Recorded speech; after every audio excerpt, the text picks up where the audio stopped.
The gunfire erupted like thunder across the mountainous terrain of northern Afghanistan, echoing off the jagged peaks that clawed at the star-drunk sky.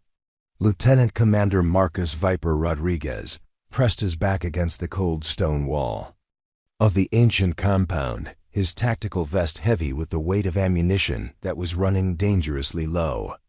Blood trickled from a gash above his left eyebrow, mixing with the dust and sweat that painted his face in camouflage of desperation. Preparing and narrating this type of story took us long efforts and hard work. So if you are enjoying this story, please consider subscribing to our channel. Tango down, northeast corner, whispered Petty Officer First Class Jamie Ghost Chin through the comm, his voice barely audible over the staccato rhythm of a K-47s that seemed to come from every direction. The SEAL team had been tracking a high-value target for 3 days through these unforgiving mountains, following intelligence that had led them deeper into hostile territory than any of them had anticipated. Rodriguez glanced at his watch. 347 hours. They had been pinned down for 27 minutes, and the ammunition count was becoming a prayer whispered in the dark. Chief Petty Officer Sarah Reaper Williams moved like liquid shadow along the eastern wall, her sniper rifle seeking targets through the pre-dawn gloom. Her breathing was controlled, methodical, each shot a promise kept to her fallen brothers who had walked these same paths before her. The compound they had infiltrated was a maze of interconnected buildings that had stood for centuries, weathered stone that had witnessed empires rise and fall. Ancient carved symbols adorned the walls, telling stories in languages long forgotten, while modern warfare played out in their shadows. The contrast was haunting, timeless architecture serving as backdrop for the most contemporary of human conflicts. 6 hostiles confirmed on the upper level, came the voice of Petty Officer Second Class David Titan Morrison, his massive frame somehow managing to find cover behind a structure that seemed too small to hide him. His heavy machine gun lay silent beside him, conserving the last belt of ammunition for when it would matter most. Morrison had been with the teams for 8 years, had seen action in 3 different theaters, but something about this mission felt different. The intelligence had been too clean, too perfect, as if they were being led rather than hunting. The high-value target they sought was Ahmad Hassan Al-Rashid, a bomb maker whose signature had been found at 17 different attack sites across 3 countries. His workshops had produced the improvised explosive devices that had claimed the lives of 43 coalition soldiers, including 2 from Rodriguez's previous team. This wasn't just a mission, it was personal, written in the blood of good men and women who had trusted their lives to each other and found that trust honored in death. Rodriguez felt the familiar weight of his grandfather, St. Christopher medal against his chest, the silver worn smooth by 3 generations of Rodriguez men who had served their country. His grandfather had carried it through World War II, his father through Vietnam, and now Marcus carried it through the mountains of Afghanistan. The medal had become more than religious symbol, it was a connection to the continuous thread of service that defined his family's honor. But tonight, that thread felt stretched to its breaking point. "Commander, we need to move," Chun whispered, his young face etched with concern that went beyond the immediate tactical situation. At 24, Chun was the youngest member of the team, but his instincts had already saved their lives twice. In the past year, he possessed that rare combination of technical brilliance and battlefield intuition that made him invaluable in situations exactly like this one. Williams adjusted her scope, scanning the ridgeline above them where muzzle flashes had been appearing with increasing frequency. She had grown up hunting deer in the forests of Montana, learning patience and precision from her father, who had served as a Marine sniper in Desert Storm. Those childhood lessons in the wilderness had prepared her for moments like this, where one perfectly placed shot could mean the difference between mission success and catastrophic failure. "Movement, northwest approach," she reported, her voice steady despite the chaos erupting around them. Through her scope, she could see At least 8 more fighters moving through the rocky terrain, their weapons glinting in the moonlight that filtered through the thin mountain air. The elevation here was over 8,000 feet, making every breath a conscious effort, every movement calculated to conserve oxygen and energy. Morrison checked his sidearm, counting rounds with the efficiency of a man who had performed this ritual hundreds of times in dozens of different conflicts. His hands, scarred from years of handling explosives and heavy weapons, moved with practiced precision despite the tremor that betrayed his awareness of their deteriorating situation. He thought of his daughter Sarah, now 6 years old, who believed her daddy fixed airplanes for a living. The lie was easier than explaining why he disappeared for months at a time, why he sometimes woke up screaming, why he kept a loaded pistol in the bedroom safe. The compound's central courtyard stretched before them, an open killing field that would have to be crossed if they hoped to reach Al-Rashid's suspected location in the northern building. Ancient olive trees, their gnarled branches reaching skyward like arthritic fingers, provided some concealment, but not nearly enough to shield a team of 4 from the crossfire that awaited them. Rodriguez made the calculation that every team leader dreaded risk everything on a desperate assault, or call for extraction and lose their target along with any hope of preventing Al-Rashid's next attack. The intelligence suggested the bomb maker was planning something significant, something that would make his previous work seem like practice exercises. The fragments of intercepted communication spoke of the Great Fire and American tears, phrases that had kept Rodriguez awake for the past week. "Ghost, what's our exit route looking like?" Rodriguez asked, though he already knew the answer from the expression on Chun's face. "Not good, sir. They've got the primary route blocked and the secondary is compromised. We're looking at a fighting withdrawal through hostile territory for at least 3 clicks before we reach the extraction point." Chun's fingers moved across his tablet, calculating distances and angles with the mechanical precision of a mathematician, solving equations while bullets whistled overhead. Williams fired twice in quick succession, and 2 muzzle flashes disappeared from the ridgeline. Her shots were clean, professional, but they both knew that for every hostile she eliminated, 2 more seemed to take their place. The enemy had patience, numbers, and intimate knowledge of terrain that had been their home for generations. The Americans had training, technology, and determination, but those advantages were eroding with every passing minute. "Ammunition check," Rodriguez ordered, dreading the responses he knew were coming. 40%, Williams reported. 35%, Chun added. 20%, Morrison admitted, his voice carrying the weight of understanding what those numbers meant for their survival prospects. Rodriguez looked at his own remaining ammunition, enough for perhaps 5 more minutes of sustained combat. If they were lucky. The math was simple and brutal. They needed a miracle, or they needed backup, and backup was 30 minutes away at minimum. 30 minutes might as well have been 30 hours in their current situation. The radio crackled with static, and then the voice of their commanding officer came through, distant and distorted by the mountains that surrounded them. "Viper team, this is Falcon Base. What's your status?" Rodriguez hesitated for a moment, pride warring with practicality. Every SEAL was trained to overcome impossible odds, to find a way when no way existed. Calling for help felt like admitting defeat, like betraying the trust placed in them by their training, their teammates, and their country. But leadership sometimes meant making the hardest choice rather than the proudest one. "Falcon Base, Viper team is pinned down and requesting immediate backup. We have eyes on the target building, but we cannot advance without support."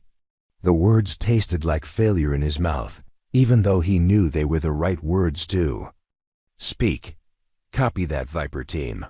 We're scrambling additional assets, but you're looking at 25 to 30 minutes minimum. Can you hold position?" Rodriguez looked around at his team, at the faces of men and women who had become family through shared danger and mutual trust. They would hold because they had no choice, because that's what SEALs did. Because failure wasn't just personal, it meant Al-Rashid would disappear into the network of caves and safe houses that riddled these mountains, like a virus in the bloodstream. Affirmative, Falcon Base, will hold. But even as he spoke the words, Rodriguez wondered if he was making a promise his team couldn't keep. The enemy fire was intensifying, coordinated now in a way that suggested professional military training, rather than simple militia enthusiasm. Someone was directing this assault with tactical knowledge that matched their own, and that realization sent a chill down his spine that had nothing to do with the mountain air. Chun suddenly grabbed Rodriguez's arm, his eyes wide with a mixture of disbelief and hope. "Commander, you need to see this." Through the scope of his night vision device, Chun had spotted something impossible, a single figure moving through the enemy positions like smoke through moonlight. The figure appeared to be unarmed, except for what looked like a knife, yet the hostile fire in that sector was going silent with mechanical precision. Williams swung her rifle toward the area Chun indicated, her scope revealing what their technology could barely capture. Someone was out there in the darkness between the two forces, someone who didn't belong to either side, but who was systematically eliminating the enemy positions that had them pinned down. "What the hell?" Morrison whispered, his voice carrying the awe of a man witnessing something beyond his understanding. The figure moved with fluid grace that seemed to defy the laws of physics and tactical common sense. No body armor was visible, no backup weapons, no support team, just a lone individual with a knife, moving through trained fighters like a force of nature given human form. Rodriguez felt his pulse quicken, not with fear, but with the electric anticipation that came when the impossible began to reveal itself as merely improbable. In his 8 years with the teams, he had seen remarkable feats of courage and skill, but nothing that approached what his eyes were telling him was happening. In the darkness beyond their position, who was out there? How had they found this remote compound? And what kind of person walked into a firefight armed with nothing but a blade and the absolute certainty that they would emerge victorious? The questions multiplied in Rodriguez's mind as the enemy fire continued to diminish, replaced by sounds that shouldn't have been possible. The whisper of movement, the soft gasp of air leaving lungs, the gentle thud of bodies hitting stone. Someone was rewriting the rules of engagement, and Rodriguez found himself holding his breath as he waited to discover whether this mysterious intervention would prove to be salvation or simply a prelude to an even more dangerous enemy. The morning sun cast long shadows across the training compound at Naval Special Warfare Command in Coronado, California, 6 months before the mission that would define everything.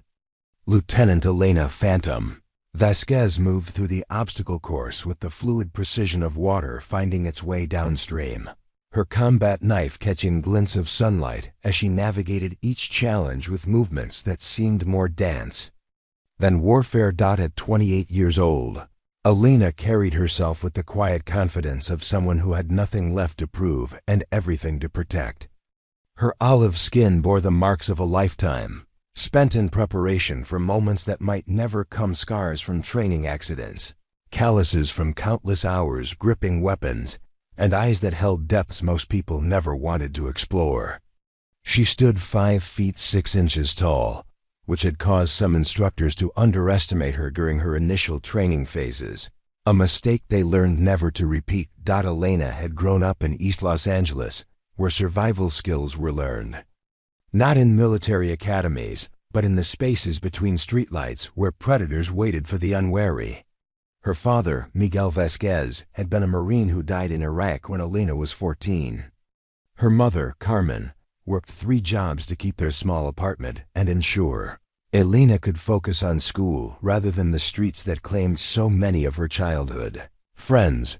The defining moment of Elena's youth had come during her junior year of high school, when she witnessed a gang initiation that went wrong in the alley behind her apartment building. A boy no older than herself had been beaten to death while she watched from her bedroom window, frozen by a combination of terror and helplessness. that burned itself into her memory like acid on metal. That night, she made 2 promises to herself. She would never again be powerless to prevent violence, and she would dedicate her life to protecting those who couldn't protect themselves. Elena's path to the Navy had been unconventional. While most SEALs came through traditional military channels, Elena had earned her way through a combination of exceptional physical performance, strategic thinking that impressed her superiors, and a psychological profile that suggested she processed trauma differently than most people. Where others saw obstacles, Elena saw puzzles to be solved. Where others felt fear, Elena felt focus crystallizing into actionable energy. Her specialization in edged weapons had emerged during advanced combat training, when an equipment malfunction left her facing 3 opposing instructors armed only with a training knife. The exercise was supposed to end with Elena's simulated death, providing a learning moment about the importance of maintaining equipment. Instead, Elena had eliminated all 3 instructors in 47 seconds, using nothing but blade work that left her trainers speechless and earned her a reputation that followed her through every subsequent assignment. But reputation was a double-edged weapon, and Elena had learned to navigate the complex social dynamics that came with being both exceptional and different. In the hyper-masculine culture of special operations, her presence challenged assumptions and created tensions that had nothing to do with her abilities and everything to do with others' insecurities. She had learned to let her performance speak for itself while maintaining relationships that were professional rather than personal. Elena's daily routine began at 04:00 hours with meditation, a practice she had adopted after her first deployment to Iraq, where she had seen things that challenged her ability to process human cruelty. The meditation wasn't about finding inner peace. It was about maintaining the clarity of thought that kept her teammates alive and enemies neutralized. 20 minutes of focused breathing and mental preparation, followed by physical training. That pushed her body to its limits while her mind remained perfectly calm. Her apartment near the base was sparse, functional, and organized with military precision. The walls held no personal photographs, no mementos from deployments, no evidence of the life most people constructed around themselves like armor against loneliness. Instead, Elena's space contained only the essentials: books on tactical theory, martial arts manuals in 3 different languages, and a collection of edged weapons that represented different cultural approaches to close-quarters combat. The kitchen contained precisely what Elena needed for optimal nutrition and nothing more. Her meals were calculated to provide maximum energy and recovery benefits, consumed at regular intervals regardless of hunger or appetite. Food was fuel, and Elena treated her body like a machine that required specific inputs to produce specific outputs. Pleasure could come later, when the mission was complete and her teammates were safe. Elena's relationship with her teammates was complex, built on mutual respect earned through shared danger, but complicated by the natural tendency of others to either dismiss her contributions or mythologize her abilities. She preferred working alone, not because she didn't trust her team, but because her methods often required flexibility that group dynamics couldn't accommodate.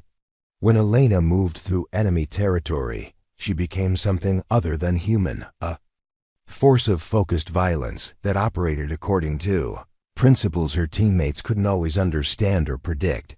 The knife she carried wasn't military issue. It was a custom piece crafted by a master bladesmith in Japan, purchased with her own money after extensive research into metallurgy, balance, and edge retention. The handle was wrapped in traditional silk cord that provided perfect grip even when wet with blood or sweat. The blade itself was folded steel that had been forged using techniques passed down through generations of samurai swordsmiths, resulting in an edge that could cut through Kevlar while remaining sharp enough to perform delicate medical procedures. Elena's relationship with violence was professional, clinical, and deeply personal all at once. She had seen what happened when good people possessed neither the will nor the ability to stop bad people from committing atrocities. Her father had died trying to protect Iraqi civilians from insurgents who used schools and hospitals as cover for their operations. Her childhood friend Maria had been murdered by gang members who knew the police wouldn't investigate thoroughly enough to threaten their activities.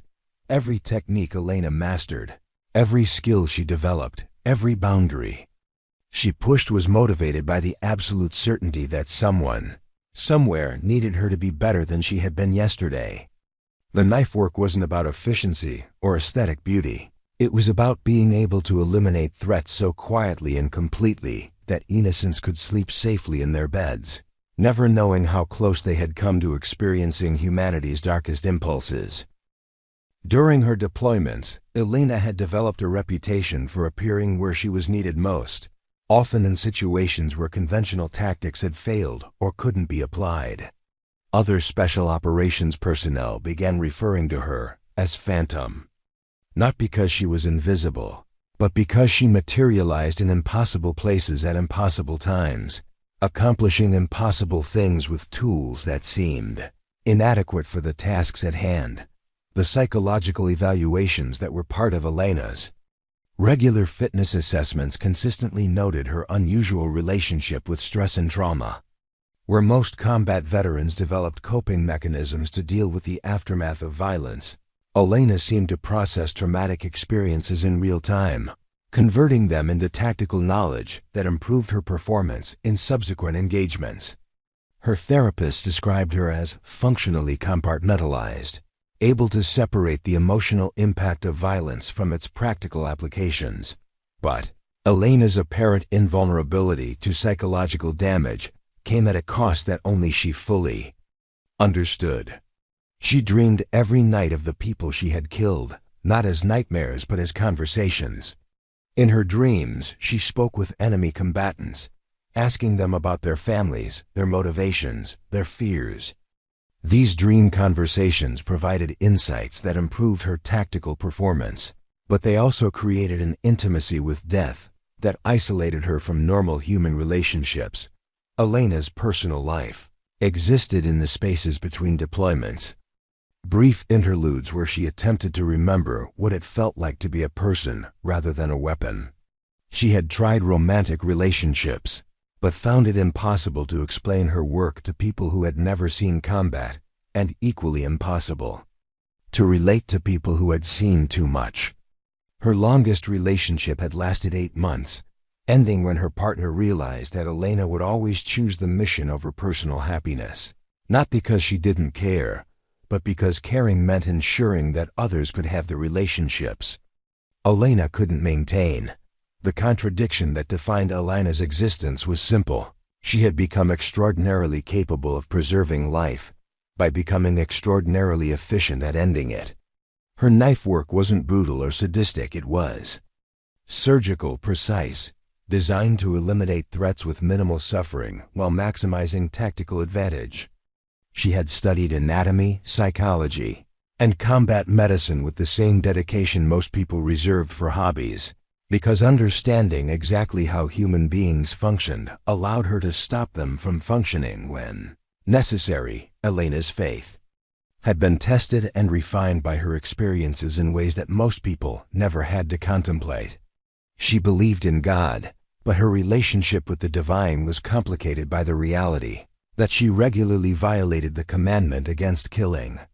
Her conversations with military chaplains had led her to a personal theology, based on the idea that some people were called to bear the burden of necessary violence so that others could live according to higher principles.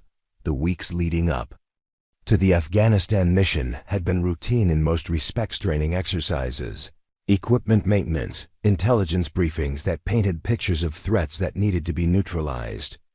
But Elena had felt something different in the preparation phase, an intuition that this mission would require her to push beyond even her own understanding of what was possible. Late at night, in the quiet hours when most people slept, Elena practiced forms with her knife that went beyond military training into something approaching meditation in motion. These sessions weren't about maintaining skill, they were about accessing parts of herself that only emerged under extreme stress, when the normal boundaries between conscious thought and pure instinct dissolved into something more primal and more effective than either could be alone. Elena's understanding of herself was brutally honest. She was a weapon that had been forged by circumstances, refined by training, and sharpened by experience until she could cut through problems that defeated conventional solutions. She didn't enjoy violence, but she had made peace with her relationship to it in ways that allowed her to function at peak effectiveness when other people's lives depended on her abilities.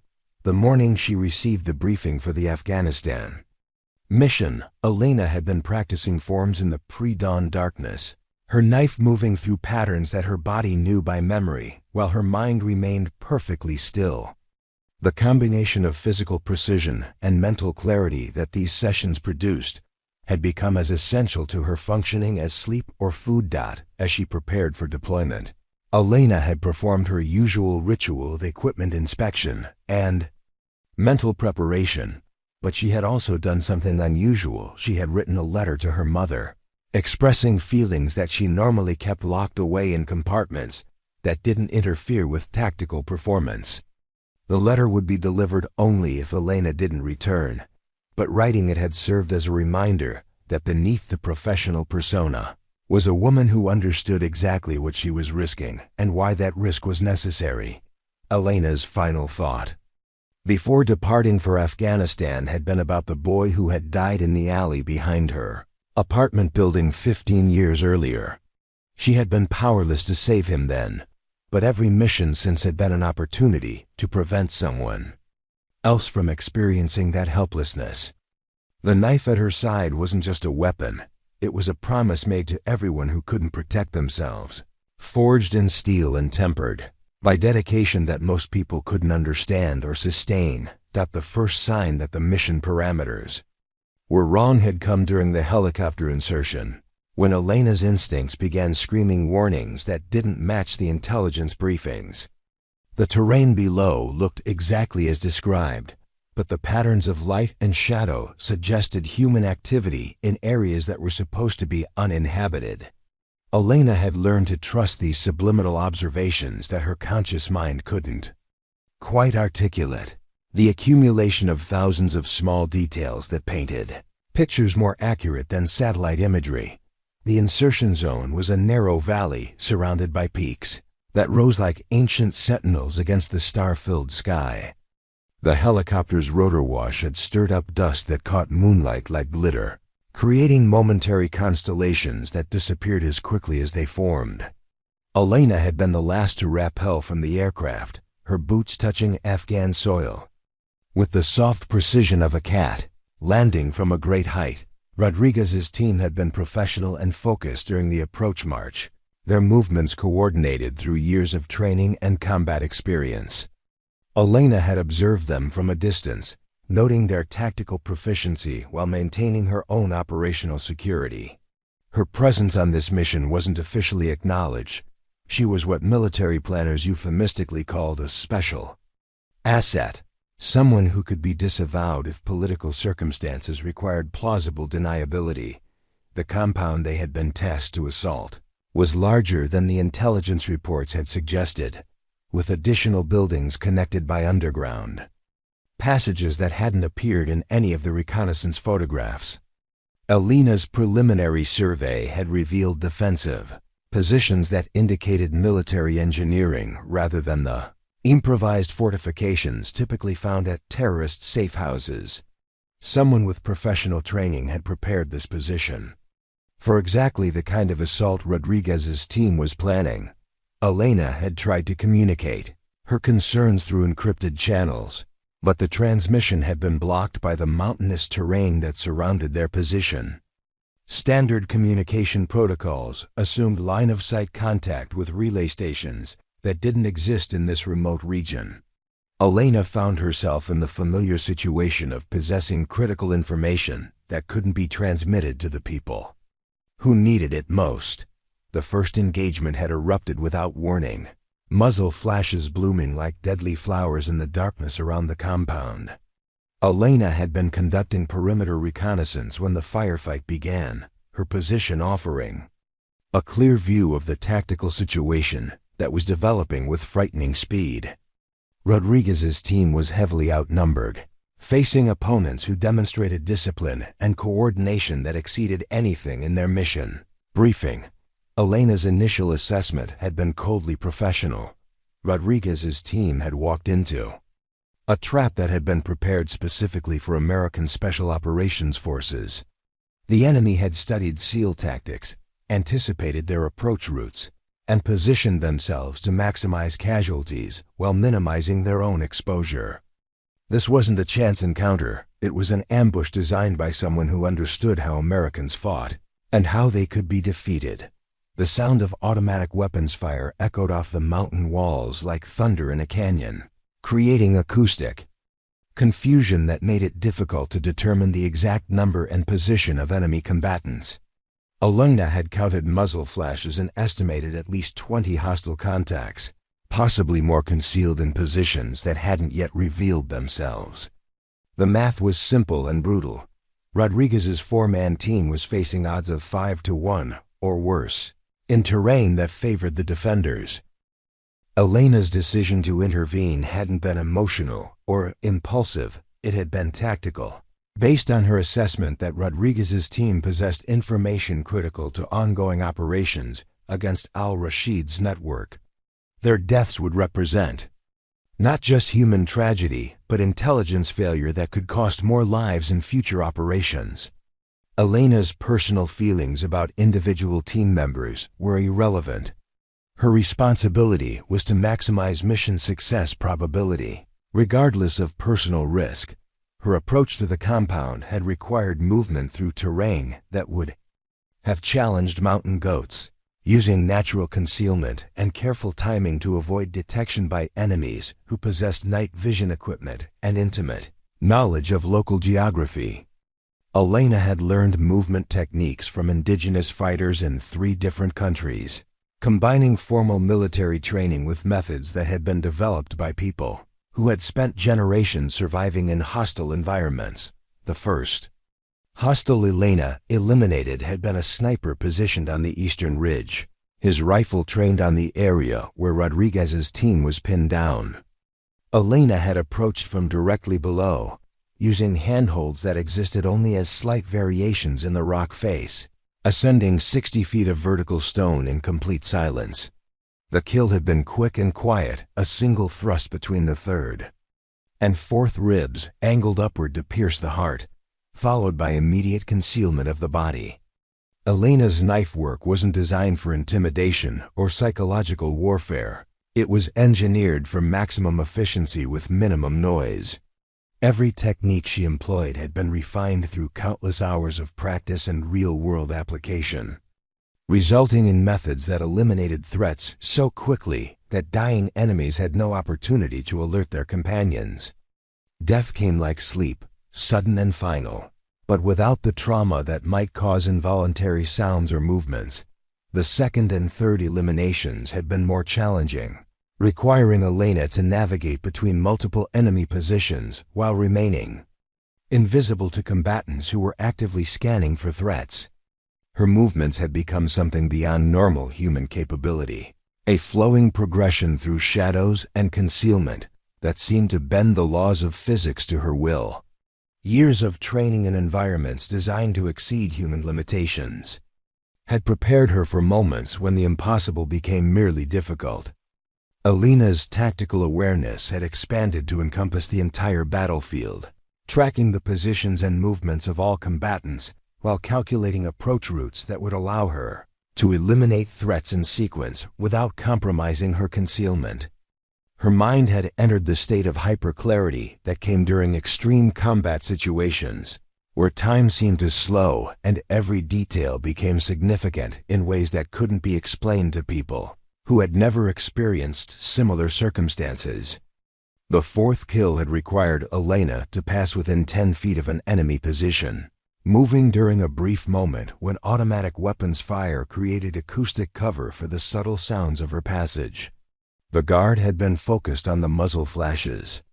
From Rodriguez's position, his attention completely absorbed by the tactical situation developing in front of him. Elena had approached from behind, her blade finding the space between cervical vertebrae with surgical precision that severed the spinal cord instantly. Elena's progress through the enemy positions had been methodical rather than rushed, each elimination planned and executed with the patience that separated professional operators from enthusiastic amateurs. She had learned early in her career that speed was less important than precision, that careful planning could accomplish more than desperate heroics. Every movement was calculated to advance her toward the next objective while maintaining the element of surprise that was her primary tactical advantage. The fifth and sixth eliminations had been achieved through techniques that Elena had learned from studying historical accounts of legendary warriors, combining ancient methods with modern understanding of human anatomy and combat psychology. Her approach to each enemy had been different, adapted to specific terrain features and tactical circumstances, demonstrating the flexibility that came from mastering principles rather than merely memorizing procedures. Rodriguez's team had begun to notice the reduction in enemy fire, but they couldn't identify the cause of the change in their tactical situation.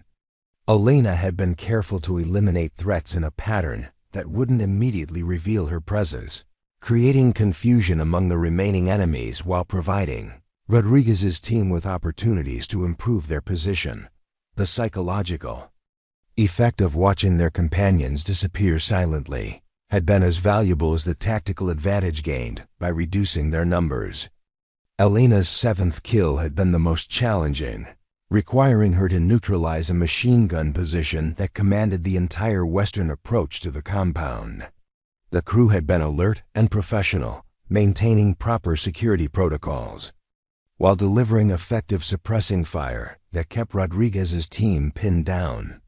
Elena had approached through a drainage ditch that was barely deep enough to conceal a human body, moving inch by inch over a distance of nearly 200 meters. The machine gun crew had died within seconds of each other.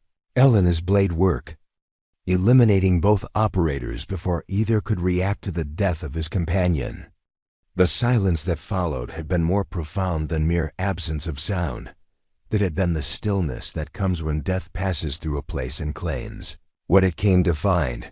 Elena's eighth elimination had been almost anticlimactic, a solitary sniper who had become so focused on his scope that he had lost awareness of his immediate surroundings.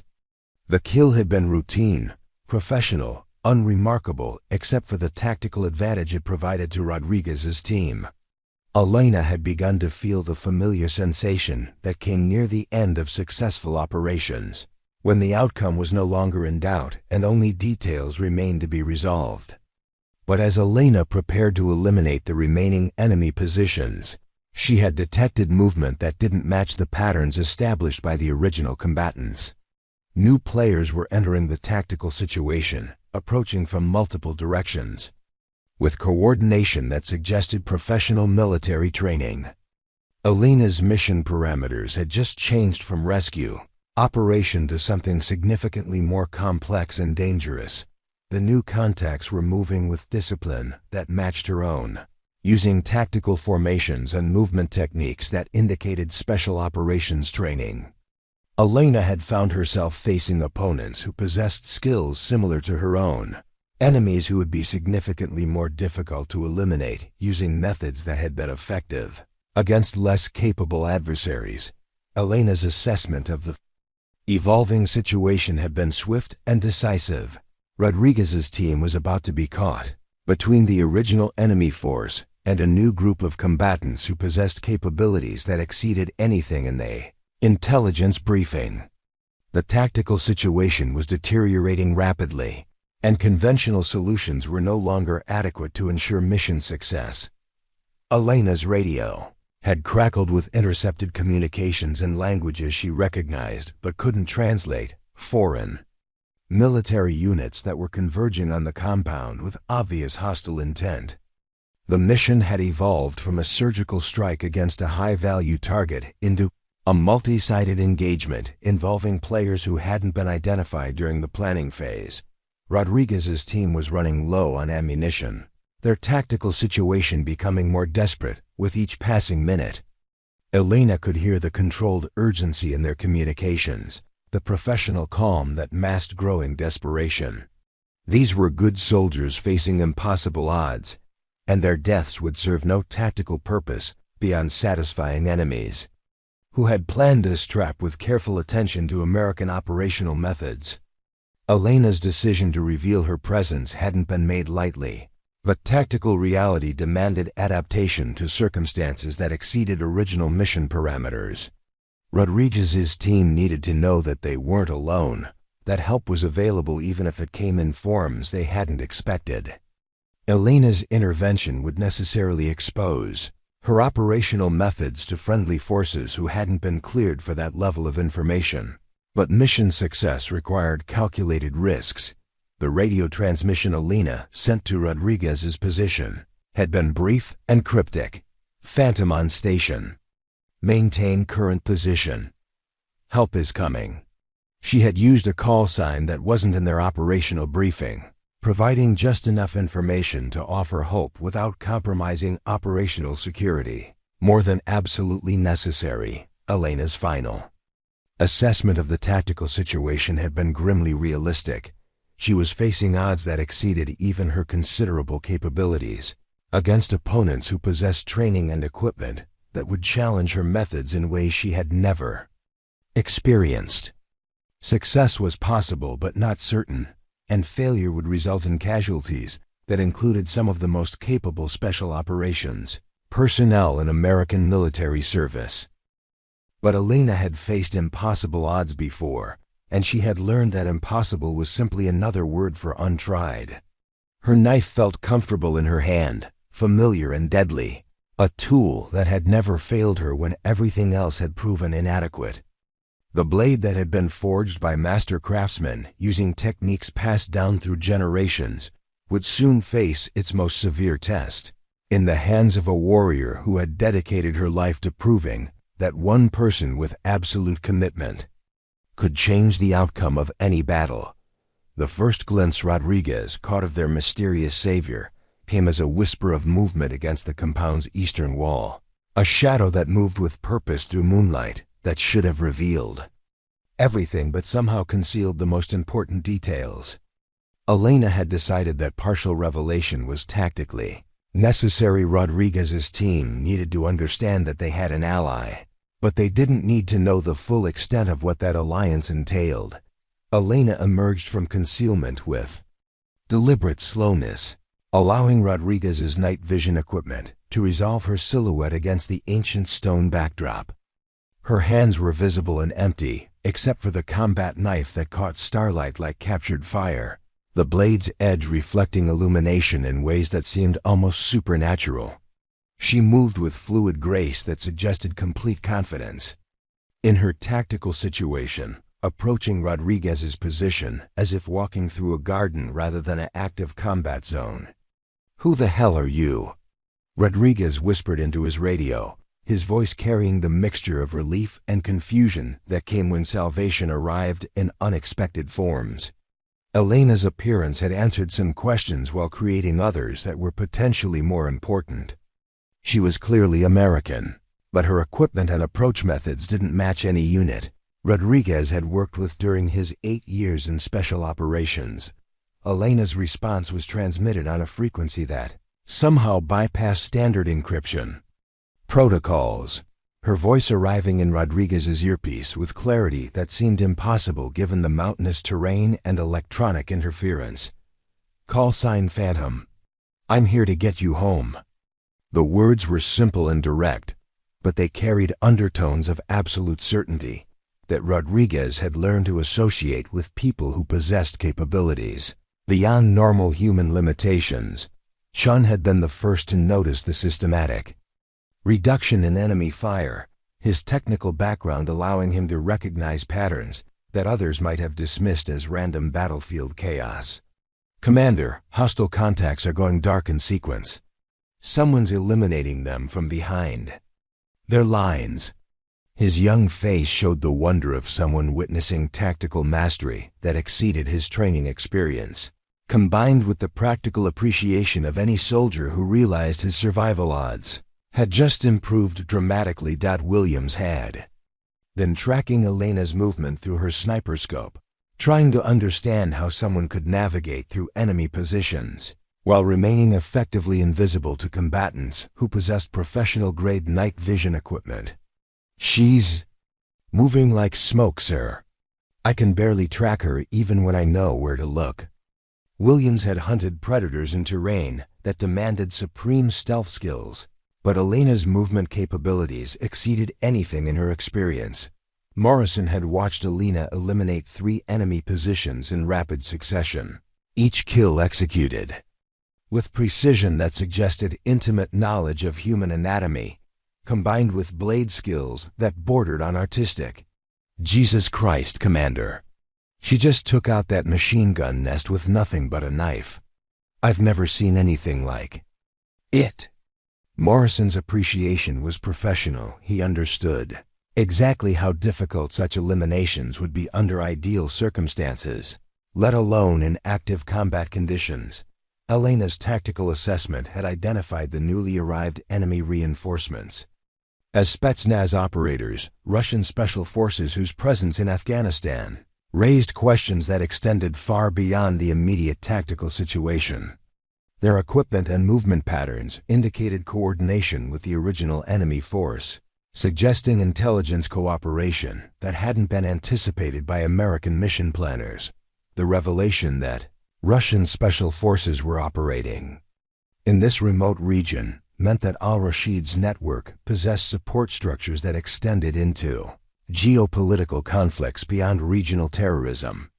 Elena's mind processed the implications rapidly. This mission had evolved from counterterrorism into something approaching proxy warfare between major powers, with Rodriguez's team caught in the middle of a situation that exceeded their authorization and support capabilities. Elena's radio intercept capabilities had allowed her to monitor enemy communications, revealing coordination between Arabic and Russian speakers that confirmed her tactical assessment. The conversation fragments she could translate suggested that Rodriguez's team had been deliberately lured to this location, with Al-Rashid serving as bait in a trap designed to capture or eliminate American Special Operations personnel for intelligence exploitation. Rodriguez had begun to understand that their mission intelligence had been compromised, possibly from the earliest planning stages. The enemy's knowledge of their approach routes, timing, and tactical preferences suggested access to information that should have been compartmentalized at the highest security levels. Someone with clearance for special operations planning had provided details that were now being used to kill American soldiers. "Phantom, what's your assessment of the tactical situation?" Rodriguez transmitted, his voice carrying the controlled urgency of a leader who needed information to make decisions that would determine whether his team lived or died. Elena's response would influence choices that affected not just immediate survival but the broader implications of whatever intelligence breach had compromised their mission. Elena's analysis was delivered with clinical precision. "You're facing a deliberately planned ambush involving approximately 30 combatants, including Russian Special Forces operators. Your target is present, but heavily protected. Extraction under fire is possible, but will require unconventional methods. I can provide support, but you need to trust my judgment regarding tactical decisions." The weight of Elena's words settled over Rodriguez's team like cold mountain air, carrying implications that extended far beyond their immediate tactical predicament. If Russian forces were actively engaged in combat against American personnel, the political ramifications could escalate regional conflicts into confrontations between nuclear powers. Rodriguez realized that his team had become pawns in a game whose rules they didn't understand and whose stakes exceeded anything. In their operational briefing, Chun's technical analysis of enemy communications had revealed electronic warfare capabilities that suggested state-level support for the ambush operation. "Commander, they're jamming our communications with military-grade equipment. This isn't militia-level technology." The sophistication of enemy capabilities meant that calling for backup might be impossible, leaving them dependent on resources already present in their immediate tactical area. Williams had identified enemy sniper positions that demonstrated professional marksmanship training, with fields of fire that had been carefully calculated to create interlocking kill zones. "These guys know what they're doing, sir. Someone taught them how we operate." Her Montana hunting background had taught her to recognize the signs of patient, professional predators, and the enemy positions showed planning that exceeded anything she had encountered in previous deployments.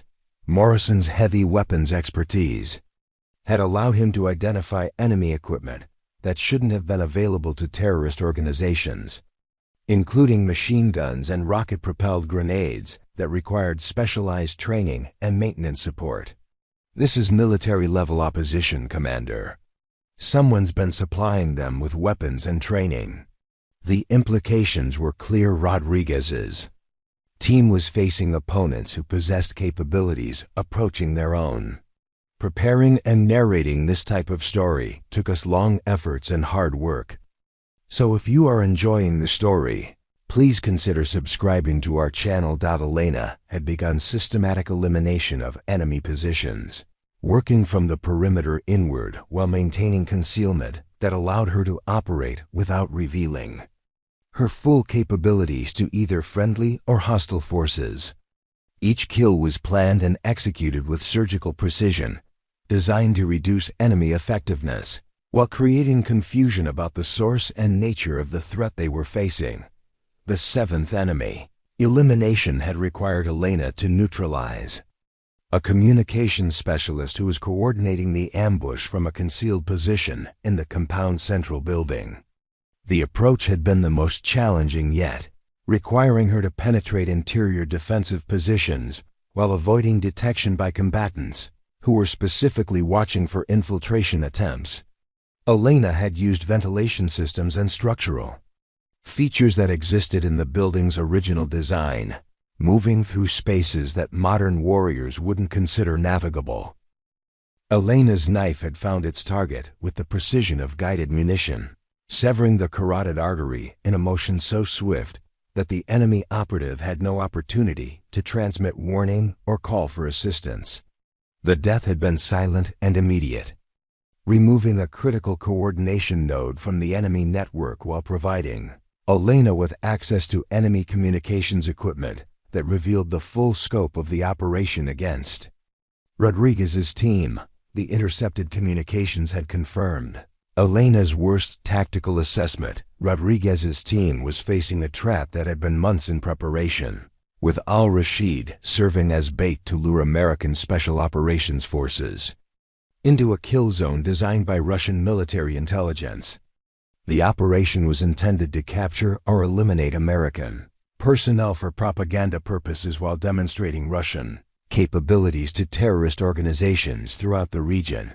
Elena's eighth elimination had been a Russian Spetsnaz operator, whose equipment and training represented the highest level of special operations capability. The engagement had required Elena to employ techniques that pushed beyond even her extensive training, using methods that combined multiple martial arts disciplines with practical experience gained in combat situations that couldn't be replicated. In training environments, the Russian operative had been skilled enough to detect Elena's approach, resulting in close-quarters combat that tested her abilities against an opponent who possessed training equivalent to her own. The fight had been brief but vicious, two professionals employing lethal techniques in confined space where the smallest mistake would prove fatal. Elena's victory had come through the application of blade work that drew from traditional Japanese martial arts, using her opponent's strength and momentum against him in ways that training manuals couldn't adequately describe. Rodriguez had heard the sounds of the struggle, recognizing the distinctive acoustic signature of close-quarters combat between highly trained operators. "Phantom, report your status," he had transmitted, concerned that their mysterious ally might have been compromised by enemies who possessed capabilities approaching her own. Elena's response had been delayed by several seconds, long enough to suggest that she had been engaged in activities that required her complete attention. Status green. Continue holding position. Al-Rashid is confirmed present in the northern building, but extraction will require neutralizing remaining Russian assets. Her voice carried subtle indications of physical exertion, suggesting that her assistance was costing more than she had initially indicated. Chun's electronic surveillance had detected changes in enemy communication patterns that indicated growing awareness that their positions were being systematically compromised. They know someone's hunting them, Commander.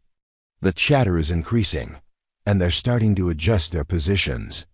The enemy's adaptation to Elena's presence meant that her subsequent eliminations would be more difficult and dangerous. Williams had observed Elena's movement during the elimination of the machine gun position, her sniper training allowing her to appreciate techniques that existed at the intersection of martial arts and military science. Sir, I don't know who she is, but she moves like liquid death. I've never seen blade work like that outside of movies. Williams' assessment carried the authority of someone who understood exactly how difficult such operations were under ideal circumstances. Morrison had watched Elena approach the communications position, his experience with urban warfare allowing him to recognize movement techniques that suggested training in environments where conventional tactics would be ineffective. She's using methods I've never seen in any manual, Commander.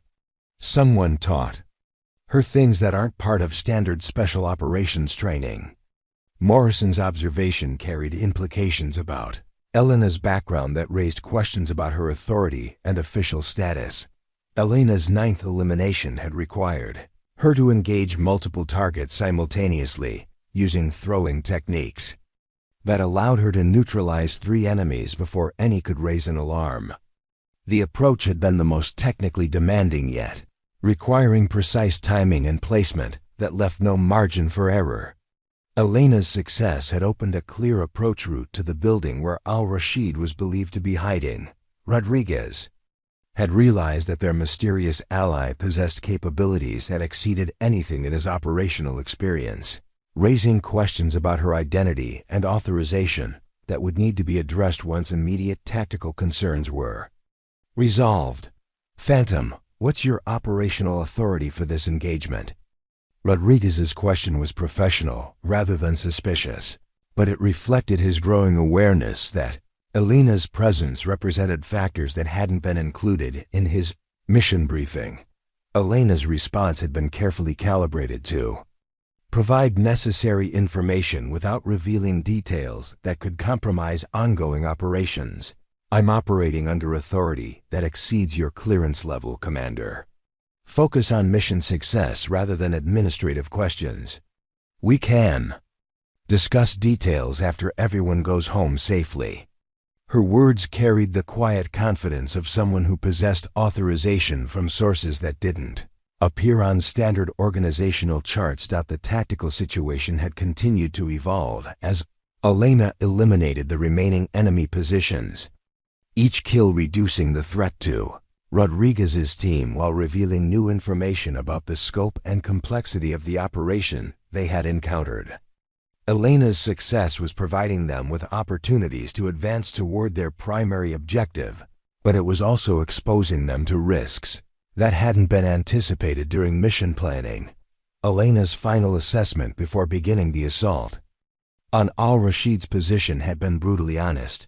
The remaining enemy forces included Russian special operations personnel who would fight with skill and determination that matched her own. Success was possible but not guaranteed, and failure would result in casualties that included some of America's most capable special operations personnel. But Elena had faced impossible odds before, and she had learned that the difference between success and failure often came down to willingness to accept personal risk in service of objectives that mattered more than individual survival. Her knife felt perfectly balanced in her hand, familiar and deadly, a tool that had never failed her when everything else had proven inadequate. Rodriguez's team was ready to advance. their tactical position improved by Elena's systematic elimination of enemy threats. The mission to capture or eliminate Al-Rashid could proceed, but everyone involved understood that the operation had evolved into something significantly more complex and dangerous than anything in their original briefing. Elena's approach to the northern building where Al-Rashid was concealed required her to cross the central courtyard under direct observation from remaining enemy positions, a movement that would necessarily reveal her presence to combatants who had been searching for her since their companions began disappearing. The tactical calculation was simple. Speed and audacity could accomplish what stealth no longer could, but the margin for error had narrowed to nothing. Rodriguez's team provided covering fire as Elena sprinted across the open ground, their remaining ammunition expenditure coordinated to create maximum suppression. During the 30 seconds, Elena needed to reach the building's entrance. The sound of their weapons was sharp and professional, each shot placed with precision that demonstrated years of training and combat experience, working in perfect synchronization. Elena's entry into the building had been explosive and immediate, her knife work clearing the ground floor in movements that flowed like choreographed violence. The enemy combatants she encountered were skilled but unprepared for her methods. Their tactical training focused on conventional special operations approaches rather than the hybrid techniques Elena employed.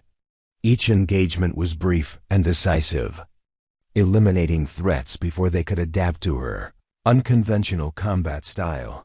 The building's interior was a maze of narrow corridors and small rooms that had been modified for defensive purposes, with improvised barriers and firing positions that indicated professional military engineering. Elena navigated this environment using spatial awareness that allowed her to predict enemy positions based on architectural features and defensive logic, moving through the structure like water, finding its path to the sea. Al-Rashid was discovered in the building's uppermost level, surrounded by documents and electronic equipment that confirmed his role in coordinating terrorist attacks across multiple countries. Elena's arrival in his sanctuary had been silent and sudden, her knife at his throat before he could reach for the suicide vest that lay within arm's reach. The bomb maker's eyes held the mixture of fear and resignation that Elena had learned to recognize in enemies who understood that their operational careers had just ended permanently. "Ahmad Hassan al-Rashid," Elena said, her voice carrying the quiet authority of someone who possessed complete tactical control. "You have information that will save American lives. We can discuss this professionally, or I can extract the information through methods you won't enjoy." Her tone suggested that cooperation would be appreciated, but wasn't strictly necessary for mission success.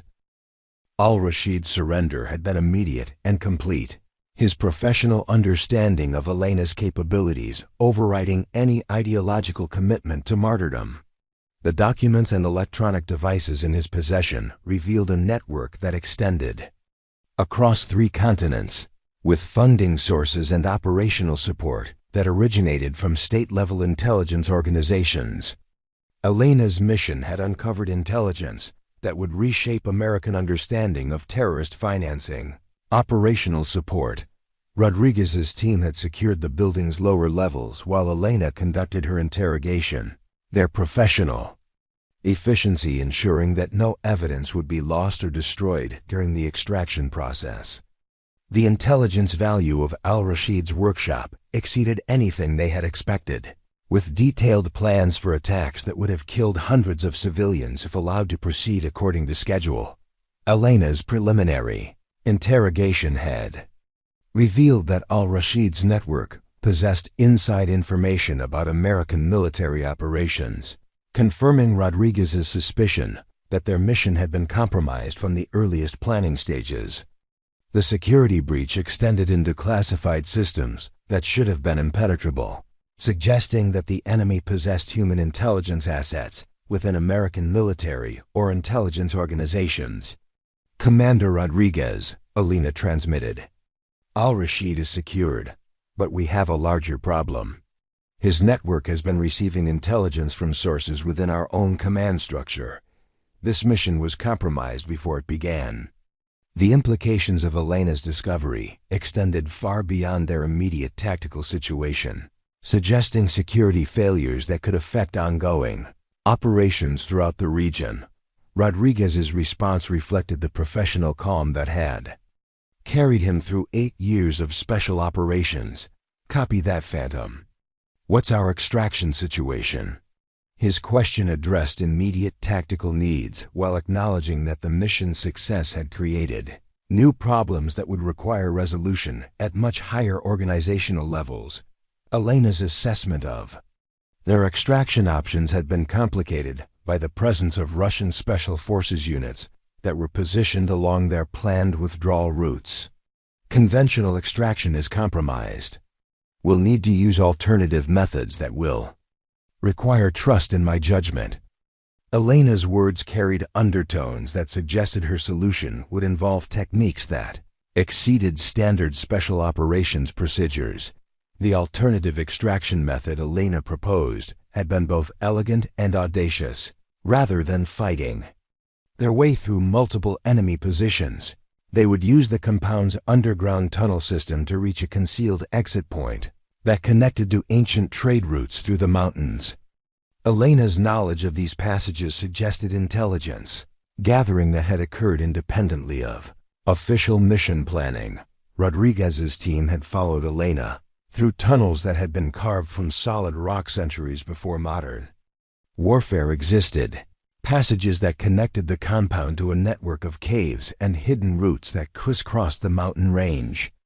Elena's navigation through this underground maze demonstrated familiarity that suggested extensive prior reconnaissance or access to intelligence sources that weren't available to conventional military units. The tunnel system had been used by smugglers, resistance fighters, and refugees for generations, with modifications and improvements added by successive groups of people who needed to move through hostile territory without detection. Elena's knowledge of these routes suggested that her operational background included experiences that weren't reflected in any official military records. Rodriguez had access to Al-Rashid's transportation through the tunnel system had required careful handling, both to prevent his escape and to preserve his value as an intelligence source. Elena had secured him with restraints that were effective but non-damaging, recognizing that his cooperation would be essential for extracting the maximum intelligence value from his capture. The bombmaker's fear of Elena was evident in his compliance with instructions that he followed without question or resistance. The emergence from the tunnel system had brought Rodriguez's team to a concealed valley that wasn't marked on any of their operational maps, a location that existed in the spaces between officially recognized geography. Elena's knowledge of this terrain suggested operational experience that extended far beyond what any individual soldier should have been able to accumulate through conventional military service. Extraction helicopter is en route to grid coordinates. I'm transmitting now, Elena announced, her communication equipment apparently possessing capabilities that exceeded standard military technology. ETA 12 minutes. We need to reach the landing zone and establish security. Elena's coordination of extraction resources suggested authority that operated outside normal command structures. Rodriguez's team had moved through the valley, with Elena providing overwatch, her continued vigilance ensuring that Russian forces couldn't track their movement through terrain that offered limited concealment. Elena's positioning and movement patterns demonstrated tactical awareness that encompassed the entire operational area, including threats that hadn't yet revealed themselves, but could be anticipated through professional analysis. The extraction helicopter had arrived precisely on schedule, its crew demonstrating familiarity with Elena that suggested previous operational cooperation.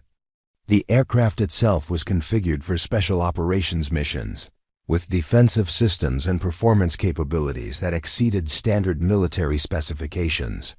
Elena's coordination with the flight crew had been seamless and professional.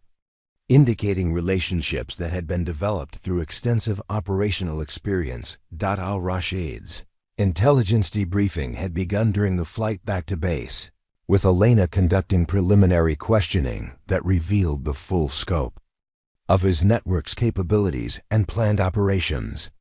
The bombmaker's cooperation had been motivated by his recognition that Elena possessed both the authority and capability to ensure his survival in exchange for complete and accurate information.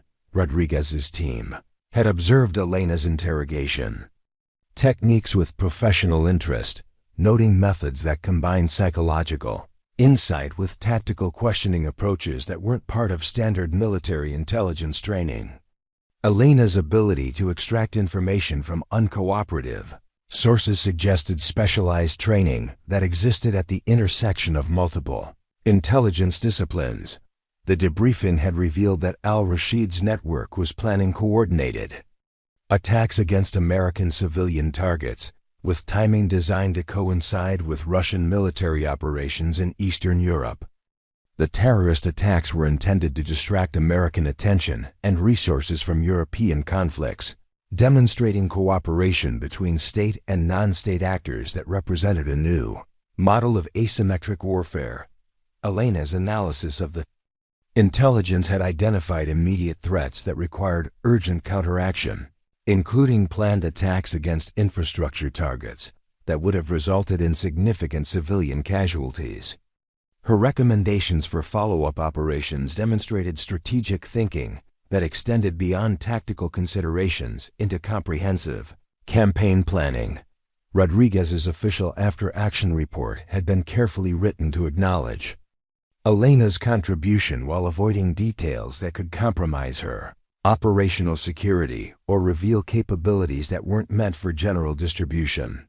His recommendation for Elena's recognition had been forwarded through channels that existed specifically for acknowledging contributions by personnel whose identities couldn't be publicly revealed. The security investigation that followed had identified the source of the intelligence breach that had compromised Rodriguez's mission, leading to arrests and security improvements that would protect future operations. Elena's discovery of enemy knowledge about American operational methods had prevented additional casualties and improved overall special operations security throughout the region. 6 months after the mission, Rodriguez received orders for a new assignment that would take him to Eastern Europe, where Russian military activities were creating situations that required American special operations response. His new operational briefing included references to intelligence that had been developed through sources that couldn't be officially acknowledged. But Rodriguez recognized Elena's analytical methodology in the threat assessments and tactical recommendations. Chun had been promoted and assigned to a cyber warfare unit where his technical skills could be applied to countering the electronic capabilities that had been demonstrated during the Afghanistan mission. His understanding of enemy electronic warfare methods had been enhanced by observations of Elena's communication equipment, leading to improvements in American special operations technology that would protect future missions. Williams had been selected for advanced sniper training that included instruction in unconventional marksmanship techniques, with her training influenced by observations of Elena's movement and concealment methods. Her skills had been enhanced by studying approaches to tactical problems that existed outside standard military doctrine, improving her effectiveness in situations where conventional solutions were inadequate. Morrison had been assigned to a training unit where his combat experience could be used to prepare the next generation of special operations personnel for threats that exceeded traditional operational parameters. His curriculum included scenarios based on the Afghanistan mission, with emphasis on adaptation and improvisation when facing enemies who possessed capabilities approaching American standards. Elena's official recognition had been limited to classified citations that acknowledged her contribution without revealing her identity or methods, but her impact on American special operations doctrine had been significant and lasting. Training programs had been modified to include scenarios that reflected the complex multi-sided engagements that characterized modern asymmetric warfare, with emphasis on adaptation and cooperation with unconventional allies. The intelligence extracted from Al-Rashid had prevented 17 planned terrorist attacks, saving an estimated 400 civilian lives, while disrupting financial networks that had been supporting terrorist operations across multiple countries. Elena's capture of the bomb maker had achieved strategic objectives that extended far beyond the immediate tactical success of a single mission. Al-Rashid's cooperation with American intelligence had been motivated by his understanding that Elena represented capabilities that could eliminate him regardless of protection or concealment provided by his network. His detailed information about terrorist financial systems and operational methods had provided American intelligence with insights that reshaped counter-terrorism operations throughout the region. Elena's methods had been studied by special operations planners who recognized that her approaches represented evolution in tactical thinking that could be adapted for use by conventional forces facing similar challenges. Training programs had been developed to teach selected personnel techniques that drew from Elena's operational philosophy, emphasizing individual capability development and adaptive thinking. The broader implications of Elena's intervention had extended into diplomatic channels, where her discovery of Russian involvement in terrorist operations had provided American negotiators with leverage in discussions about regional security cooperation. Elena's tactical success had achieved strategic objectives that influenced international relationships in ways that would benefit American interests for years to come. Rodriguez's team had been decorated for their successful completion of a mission that had exceeded all operational parameters, but each member understood that their survival and success had depended on assistance that couldn't be officially acknowledged. Elena had become a legend whispered about in special operations communities, a reminder that help could come from unexpected sources when traditional approaches proved inadequate. Elena herself had disappeared into assignments that couldn't be officially acknowledged, her continued service taking forms that existed in the shadows, where governments conducted business that couldn't withstand public scrutiny. Her knife remained at her side, ready for missions that would require capabilities that exceeded normal human limitations, carried by someone who had dedicated her life to being present when the impossible became necessary. 3 years later, Rodriguez stood in the briefing room at Joint Special Operations Command Headquarters, watching satellite imagery that showed a situation developing in Somalia that bore uncomfortable similarities to the Afghanistan mission. A terrorist cell had taken hostages at a remote medical facility, demanding ransom and prisoner exchanges while threatening to execute medical personnel who had been providing humanitarian aid to local communities. "Sir," the intelligence suggests. "This is another trap," Chun reported, his technical analysis revealing communication patterns that indicated coordination between the terrorist cell and unknown outside actors. His promotion to intelligence specialist had been rapid, his insights into enemy electronic warfare capabilities making him invaluable for planning operations against technologically sophisticated opponents. Williams adjusted her new position as senior instructor at the Naval Special Warfare Sniper School, where she taught advanced concealment and movement techniques that drew from methods she had observed during the Afghanistan mission. Her students learned approaches to tactical problems that existed outside traditional military doctrine, preparing them for enemies who possessed capabilities that exceeded conventional terrorist organizations. Morrison's training unit had been tasked with developing scenarios that reflected the complex, multi-sided engagements that characterized modern asymmetric warfare. His curriculum included exercises that taught adaptation and cooperation with unconventional allies, emphasizing flexibility and improvisation when facing enemies who possess state-level support and training.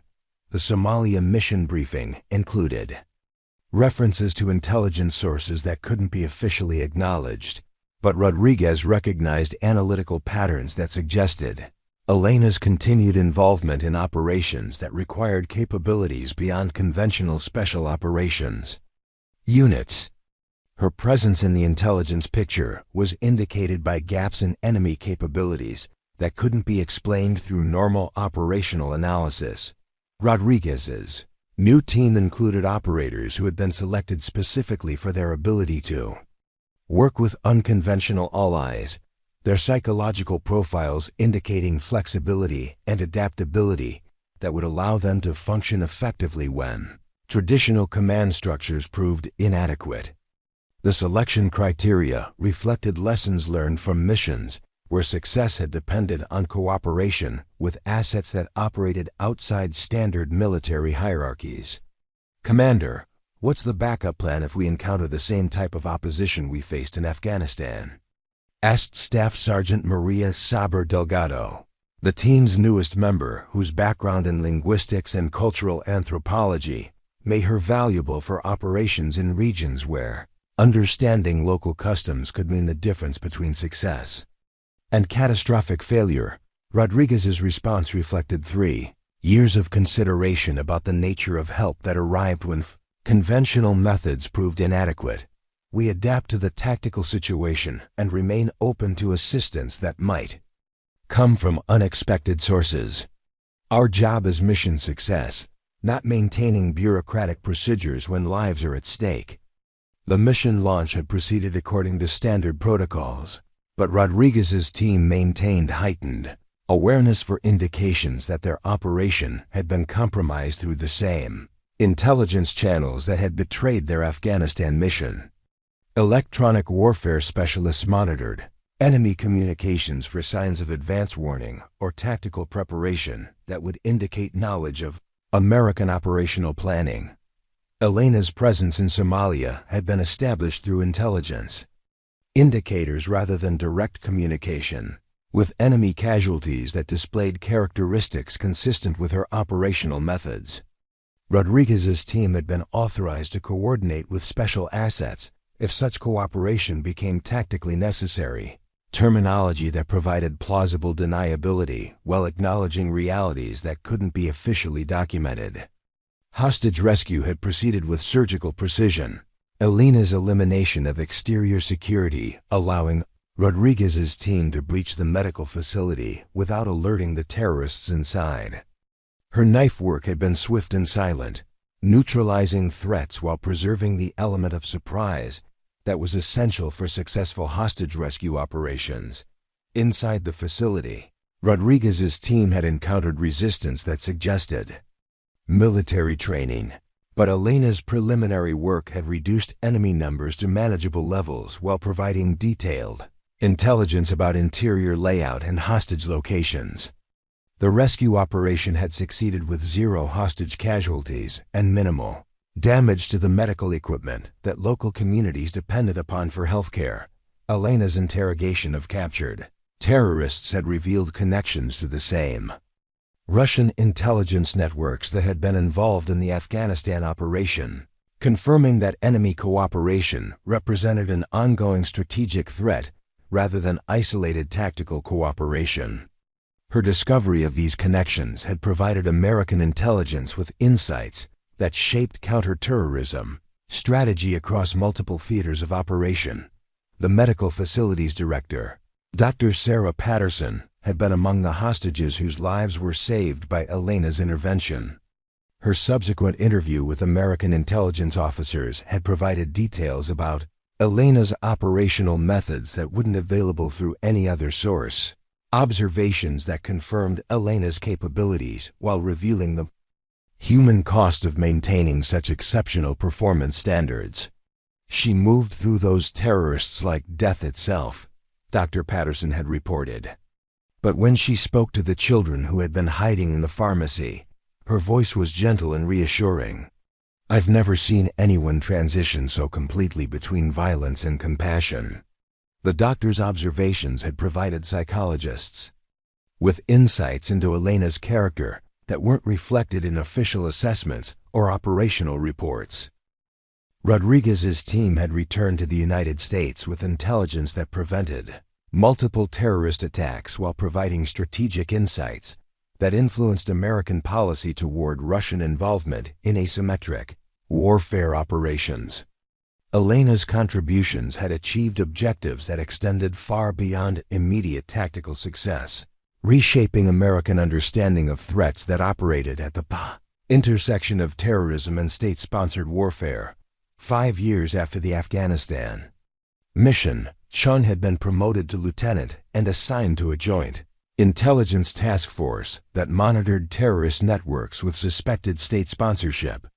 His analysis of enemy communication patterns had been enhanced by understanding of Elena's operational methods, allowing him to identify threats and opportunities that weren't apparent through conventional intelligence analysis. Williams had become the youngest female instructor in naval special warfare history, her teaching methods incorporating lessons learned from observing Elena's approach to tactical problems that seemed to have no conventional solution. Her students learned to think beyond standard procedures when facing enemies who possessed capabilities that exceeded normal operational parameters. Morrison's training programs had been adopted throughout special operations communities, his emphasis on adaptation and improvisation, preparing personnel for missions that might require cooperation with assets that operated outside standard military hierarchies. His curriculum reflected understanding that modern warfare required flexibility that couldn't be achieved through rigid adherence to predetermined procedures. 7 years later, Rodriguez had been promoted to commander and assigned to oversee special operations planning for the Pacific Theater, where Chinese military activities were creating situations that required American responses that balanced conventional deterrence with unconventional capabilities. His planning methodology incorporated lessons learned from missions where success had depended on assets that couldn't be officially acknowledged.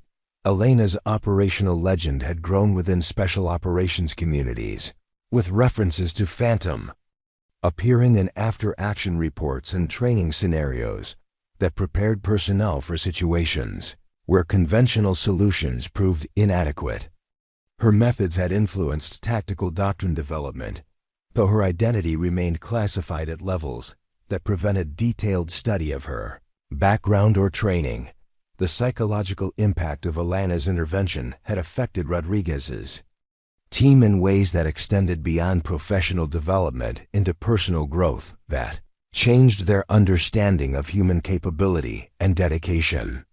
Each member had been forced to reconsider assumptions about what was possible when individual commitment exceeded normal limitations, leading to performance improvements that influenced their subsequent operational effectiveness. 10 years after Afghanistan, Rodriguez's daughter asked him about the medal he wore during formal military ceremonies, the silver star that acknowledged his team's successful completion of a mission that had exceeded all operational parameters. His explanation had been carefully crafted to honor Elena's contribution without revealing details that remained classified, describing teamwork and sacrifice that had achieved objectives when conventional approaches proved inadequate. Chun's own daughter would eventually follow her father into military service, her career motivated by stories of operations where ordinary people had achieved extraordinary things through dedication and cooperation. Elena's example had influenced a generation of military personnel who understood that individual capability could be developed to levels that exceeded normal human limitations when properly focused and applied. Williams' students had gone on to successful careers in special operations, their training incorporating approaches to tactical problems that drew from Elena's operational philosophy.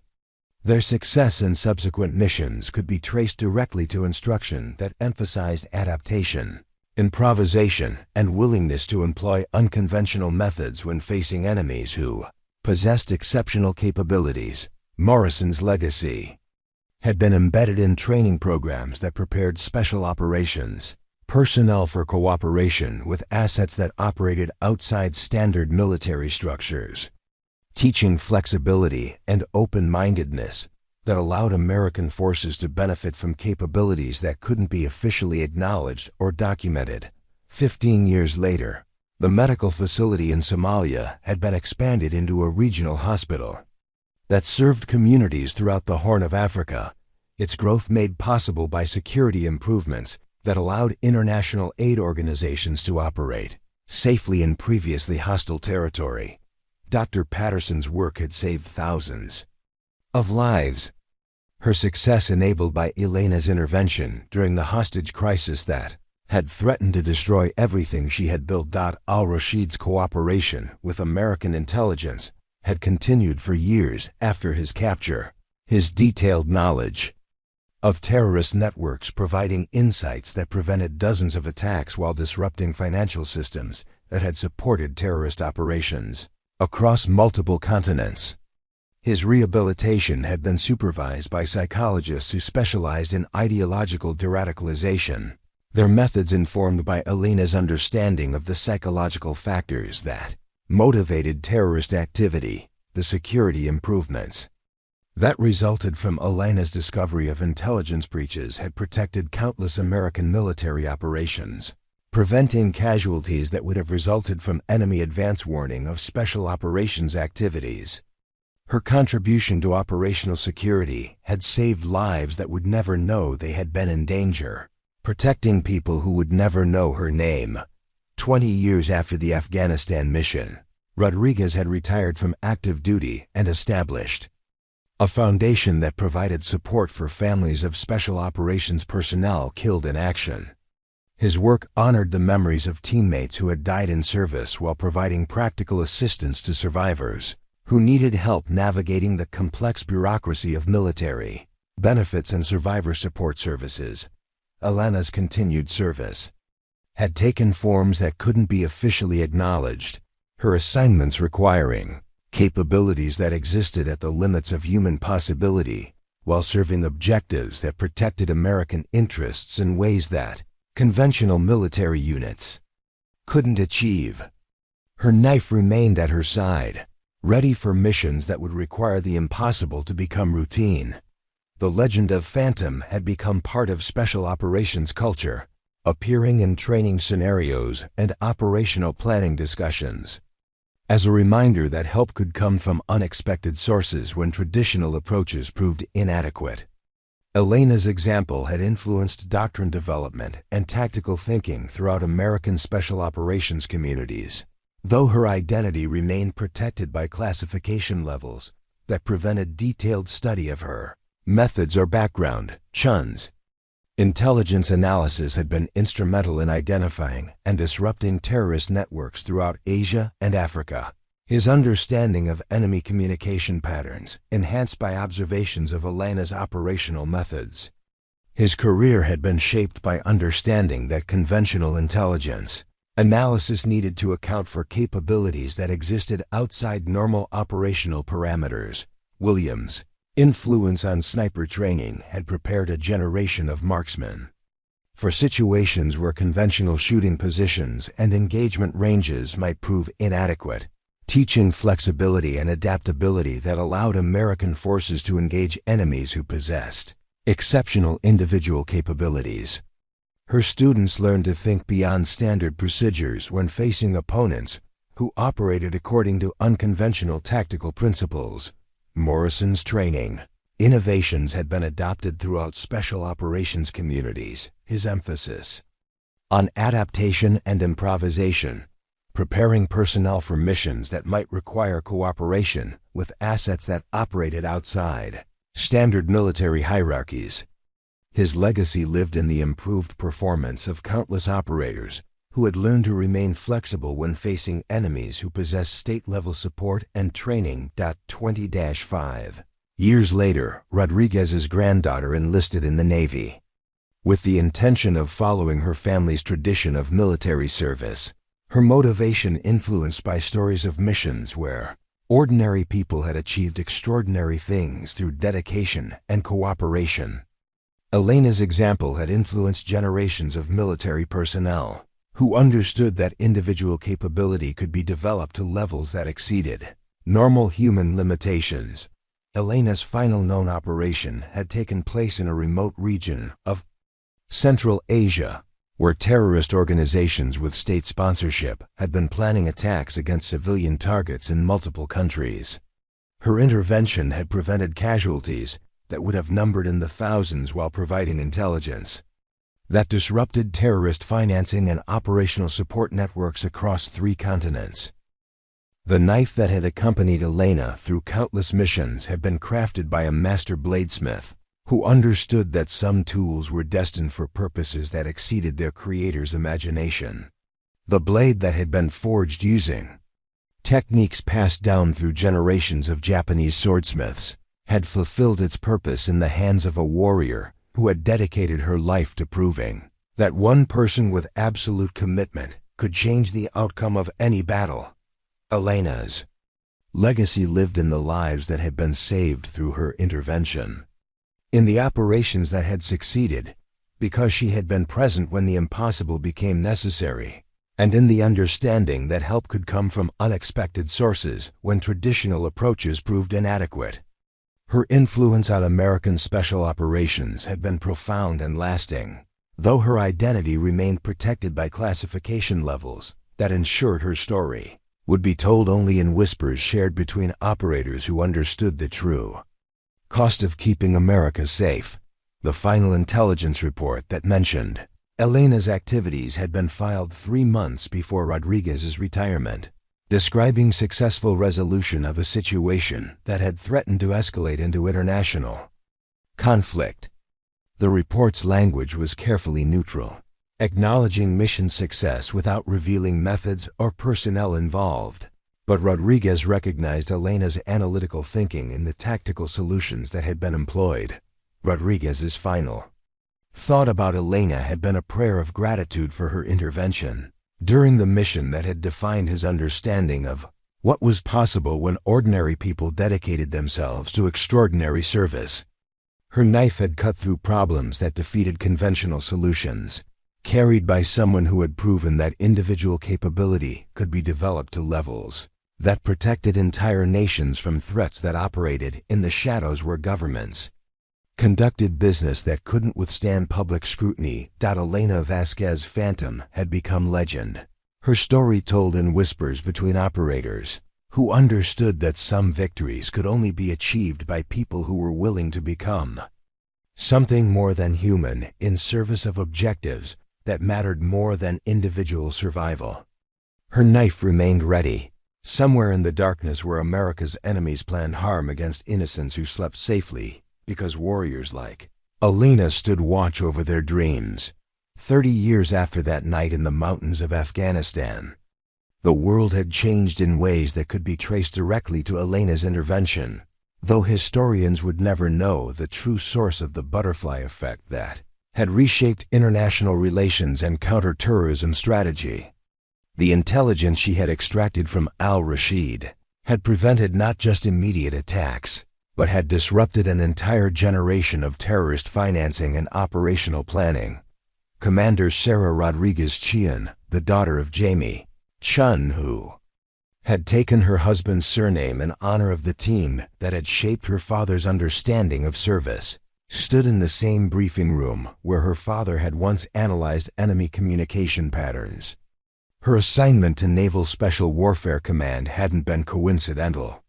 Her childhood had been filled with stories of missions where impossible things became routine through dedication and cooperation that transcended normal military hierarchies. Mission briefing displayed on her screen showed a hostage situation developing in the Philippines, where terrorists with suspected state sponsorship had captured a group of international aid workers. The intelligence pattern was familiar from cases she had studied throughout her career: sophisticated planning, professional equipment, and coordination that suggested training by foreign military advisors. Ma'am, the preliminary assessment suggests we're looking at a situation similar to the Afghanistan incident from 30 years ago, reported Lieutenant David Morrison, Jr., his father's tactical instincts inherited along with his name and dedication to protecting those who couldn't protect themselves.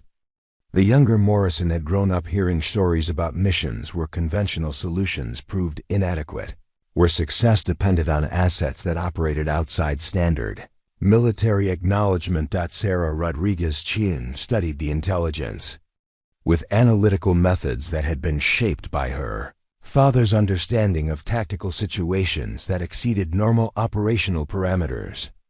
Her training had included scenarios based on missions where American forces had received assistance from sources that couldn't be officially documented, preparing her for cooperation with capabilities that existed at the edges of what military planners considered possible.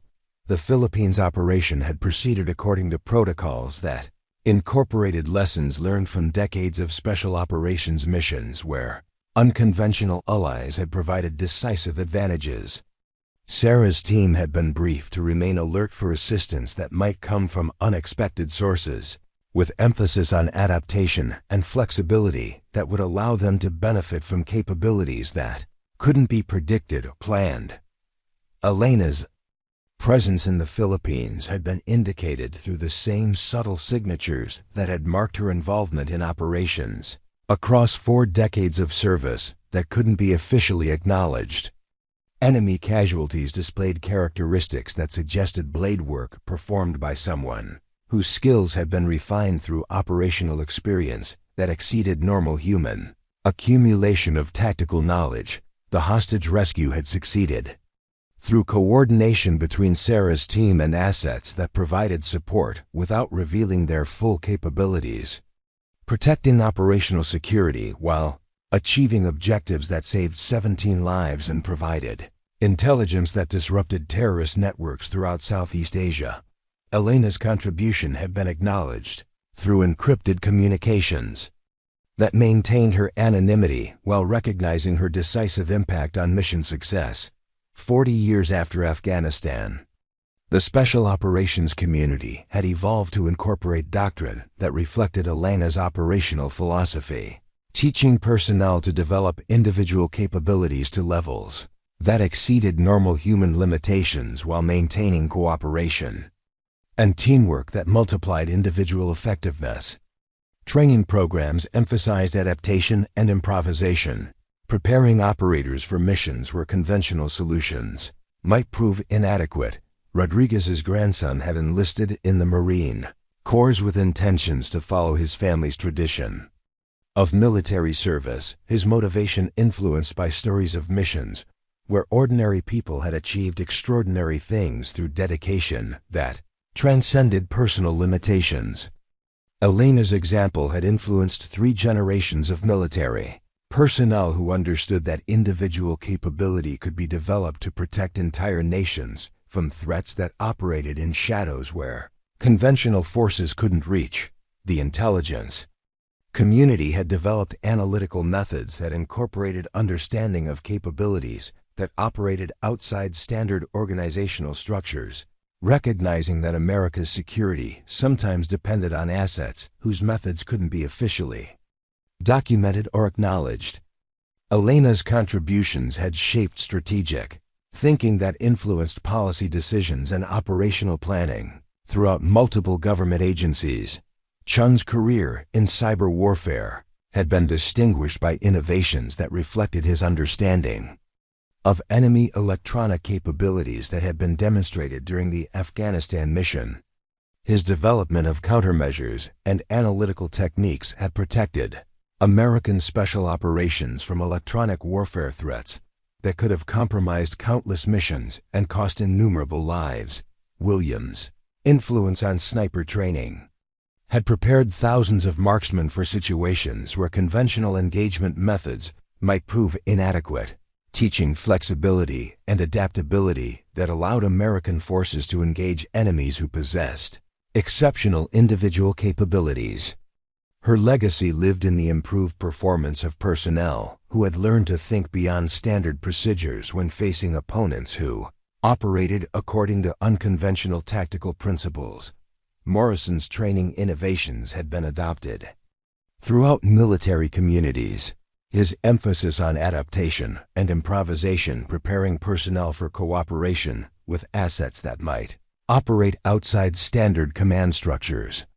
His understanding of teamwork that incorporated unconventional capabilities had influenced doctrine development that improved American Special Operations Effectiveness across multiple theaters. 50 years after Afghanistan, Elena's operational methods had been studied by military historians who recognized her approaches as evolutionary developments in tactical thinking that had influenced special operations doctrine throughout the Western military community.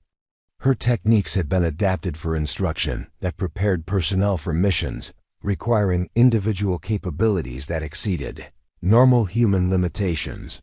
The knife that had accompanied Elena through 5 decades of operations that couldn't be officially acknowledged had become symbol of dedication and capability that inspired generations of military personnel who understood that protecting innocence sometimes required individuals to become something more than human in service of objectives that mattered more than personal survival. Elena's final recorded operation had taken place in a remote region where terrorist organizations with state sponsorship had been planning attacks that would have resulted in casualties numbering in the tens of thousands. Her intervention had prevented catastrophic loss of life while providing intelligence that disrupted enemy networks across multiple continents, achieving strategic objectives that influenced international stability for decades. The impact of Elena's life's work had extended into civilian communities that never knew how close they had come to experiencing terrorist attacks that had been prevented through her intervention. Children played safely in schools that might have been destroyed. Families gathered in buildings that might have been bombed. Communities thrived in regions that might have been destabilized by violence that Elena had stopped before it could begin. 60 years after Afghanistan, the world was safer because Elena Vasquez had dedicated her life to being present when the impossible became necessary, carrying a knife that had been forged by masters who understood that some tools were destined for purposes that exceeded their creator's imagination. Her legend lived in whispers shared between operators who understood that help could come from unexpected sources when traditional approaches proved inadequate.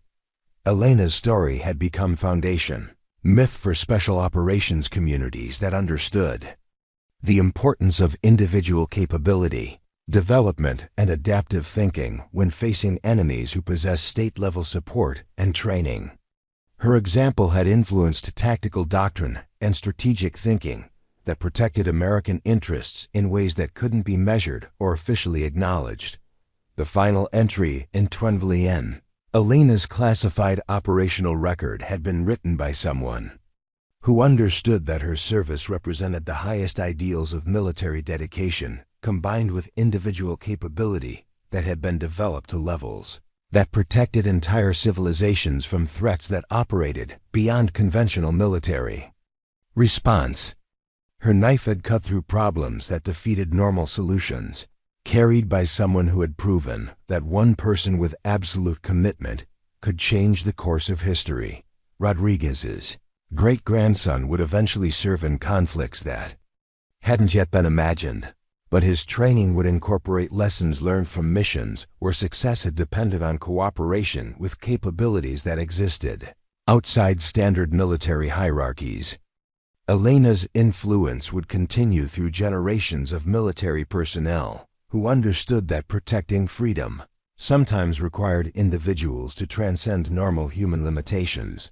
Elena Vasquez Phantom had become eternal, her methods living in doctrine that prepared personnel for missions requiring the impossible to become routine. Her knife remained ready somewhere in the darkness where America's enemies planned harm against innocence, carried by someone who had dedicated her existence to proving that individual excellence could protect entire nations from threats that operated in shadows where conventional forces couldn't reach. The medical facility in Somalia had grown into a regional medical center that served communities throughout East Africa. Its expansion made possible by security improvements that allowed international aid organizations to operate safely in previously hostile territory. Dr. Patterson's work had saved hundreds of thousands of lives, her success enabled by Elena's intervention that had demonstrated how individual capability could create conditions that allowed humanitarian work to flourish. In classified archives, that would remain sealed for generations.